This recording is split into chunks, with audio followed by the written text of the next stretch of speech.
माझ्या तमाम शेळी पालक बंधूंनो नमस्कार। मी आज व्हिडिओ ह्यासाठीच बनवत आहे की असणाऱ्या माझ्या सबस्क्राईब बंधूंनी एक मला अशी कमेंट केली की शेळी पालन अजिबात परवडत नाही आणि ते माफ करा म्हणून की शेळी पालनाचा खाद्यावरील खर्च जास्त होतोय असं त्या बंधूचं म्हणणं होतं। आणि हा जो व्हिडिओ आहे खास त्या बंधूसाठी बनवत आहे।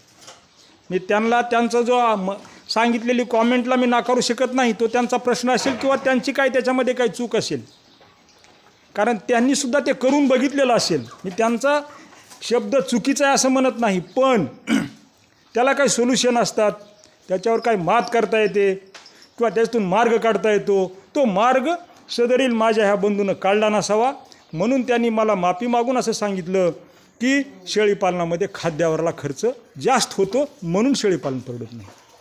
बंधूंनो, त्याकरता हा व्हिडिओ शेवटपर्यंत बघा, आवडला तरच लाईक करा आणि सबस्क्राईब करा आणि लाईक पण करा। सबस्क्राईब का करा म्हणतो, कारण सबस्क्राईब हे तुमचं एक लायब्ररी आहे। ज्याप्रमाणे जुन्या ह्याच्यामध्ये लायब्ररीमध्ये खरेदी करून पुस्तकं विकत ठेवत होते बघा, आणि त्याचप्रमाणे आज यूट्यूबनं काय केलं, तुम्हाला एक पुस्तक असणार तुमच्या लायब्ररीमध्ये सेव्ह करण्याची संधी दिली आहे। तुम्ही व्हिडिओ पहा अथवा न पहा भविष्यामध्ये, पण त्याचा तुम्हाला जरूर उपयोग होईल। त्याकरता तुम्ही सबस्क्राईब करा, हे तुम्हाला एक कळकळीची विनंती आहे। तर बंधूंनो, मी माझ्या शेळ्याला काय टाकतो, माझ्या शेळ्या काय खातात किंवा कशावर जगतात, मी काय त्यांना जगावेगळं देतो का? अजिबात देत नाही। माझ्याकडं नाहीच काय तर देणार काय त्यांना हो? एक लक्षात ठेवा, माझं दिवसभराचं मी शेळ्यांचं रुटीन सांगतो। आता सकाळी काय टाकले हे तुम्हाला मी दाखवू शकत नाही का, तर सध्या नाही आहे, पण सकाळी मी 100 ते 125 ग्रॅम एका शेळीला एक भरडा टाकतो। त्या भरड्यामध्ये थोडे गहू असतील, थोडं सोयाबीन असेल, थोडं हिंदुस्थान फीडचं कणक असणारं खाद्य असेल, जे गुळपेंड आपण म्हणतो, थोडी मका असेल, जे की मला कमी पैशामध्ये जे काय मिळतं, फक्त मी गुळपेंडच थोडी विकत आणतो, नाही तर बाकी सगळं जे काय माझ्या लोकलला मिळतं ते टाकतोय। ते टाकल्यानंतर सकाळी मी ह्या शेळ्यांना फक्त हरभऱ्याचा भुसा टाकतोय बघा। हा टाकलेला माझा हरभऱ्याचा भुसा, तो टाकून शिल्लक राहिलेला हा भुसा दाखवतो। हा भुसा टाकला, त्यानंतर शेळ्यांना 3 ते 4 वाजेपर्यंत काहीच टाकत नाही। शेळ्या खाऊन निर्धास्तपणे रवंत करत आरामात बसतात।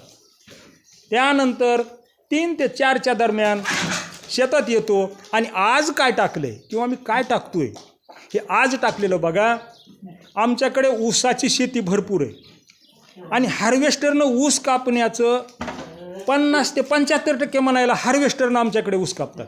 प्रत्येक शेतकरी हार्वेस्टरनं ऊस कापतो आणि हार्वेस्टरनं ऊस कापल्यानंतर 10% तरी ऊस शेतात वेस्टेज जातो। मोठ्या शेतकऱ्यामध्ये असेल, छोट्या शेतकऱ्यामध्ये असेल, तो शेतकरी तो ऊस अजिबात घरी घेऊन जाऊ शकत नाही आणि तोच असणारे टिपरे असतील, छोट्या कांड्या असतील, ते कलेक्ट करतो। हे ऊसाचं सीझन सांगतो बरं का मी, ह्या ऊसाच्या सीझनमध्ये हे टिपरे कलेक्ट करतो किंवा ऊसाचं पुढली वाडं, आम्ही वाडं म्हणतो त्याला, ते वाडं कलेक्ट करतो आणि ते माझ्या कुट्टीमध्ये बारीक करतो आणि ते बारीक करून हे माझ्या शेळ्याला मी टाकतो। हे बघा, हे ऊसाचा असणारा बारीक तूस किंवा कूट हे कुट्टी करून टाकलेलं आहे। हे बघा, हे माझ्या शेळ्या असतील, माझे पिल्ले असतील, एकदम आवडीने खातात। एक सुद्धा तुकडा ह्या गव्हाणीमध्ये शिल्लक राहत नाही।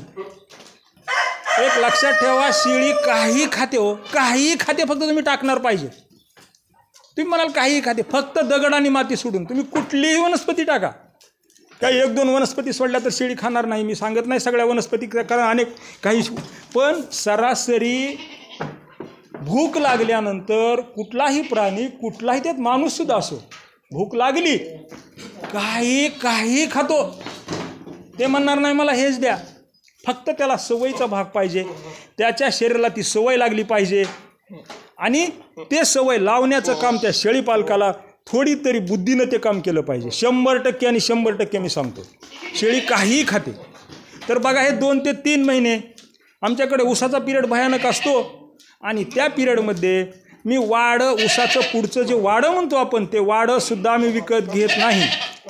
जास्तीत जास्त 4 पेंड्या खलास, 4 पेंड्याच मी कुटीमध्ये बारीक करतो आणि एक टायमाचा हिरवा चारा म्हणून, कारण उन्हाळ्यामध्ये थोडंच हिरव्या चाऱ्याचं प्रमाण कमी असतं किंवा सुक्या चाऱ्याचं प्रमाण कमी असतं, आणि त्या असणाऱ्या चाऱ्यावर मी ह्या सगळ्या शेळ्या जगवतो. मग मला सांगा, असं वेगळा काय चाऱ्याचा कुठला प्रश्न येतो का हो? त्याच्यानंतर तुम्हाला सांगतो, मी जर एखाद्या कुठल्याही झाडाचा जर एखादी फांदी तोडून टाकली, एक फांदी समजा तुम्हाला मी दाखवतो, एक जरी फांदी तोडून टाकली तरी त्या शेळ्या फक्त मोठं लाकूड त्याचं खात नाहीत. बघा, हे तुम्हाला मी लाईव्ह दाखवतो. हे असणारं बाबळीचे एक फांदी मी तोडून टाकली आहे. ह्या बाबळीच्या फांदीला शेळ्यांनी पाला तर खाल्लाच, छोट्या काड्या पण खाल्ल्या, आणि त्याची सालसुद्धा एका तरी तुमच्या ह्या फांदीला साल आहे का बघा. आणि सालीमध्ये तर सगळ्यात जास्त असणारं प्रथिन सालीमध्ये असते, पानापेक्षा बी जास्त असते आणि सगळ्यापेक्षा जास्त असते. कुठली तरी ह्याची साल ठेवली का बघा. ह्या शेळ्यांना कामच असते, खाद्य नाही मिळालं की रिकाम्या वेळामध्ये ह्याची साल काढून खाणे. मग मला सांगा, मी वेगळं काय टाकतो? आणि अशी जर तुम्ही जर रोटेशन ठेवलं, जेणेकरून शेळी तुम्हाला उपाशी न मरू देण्याची जर आयडिया असेल, तुम्ही काही टाकावं, कुठल्याही झाडाचं तुम्ही कडुलिंबाचा पाला टाका. आता बरेच असणारे शेतकरी म्हणत असतील किंवा काही माझे सबस्क्रायबर म्हणत असतील की लिंबाचा पाला शेळ्या खात नाहीत. हे साफ चुकीचं आहे. तुम्ही टाकून तर बघा, शेळ्यांना उपाशी ठेवा, लिंबाची एक फांदी टाकून द्या. पालाच काय, काड्याच काय, त्याची सालसुद्धा ठेवली तर मला विचारा.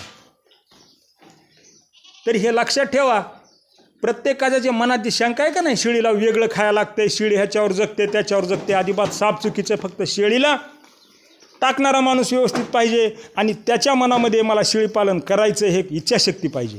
हे 2 गोष्टी असतील ना, अजिबात शेळीपालन तोटे जात नाही.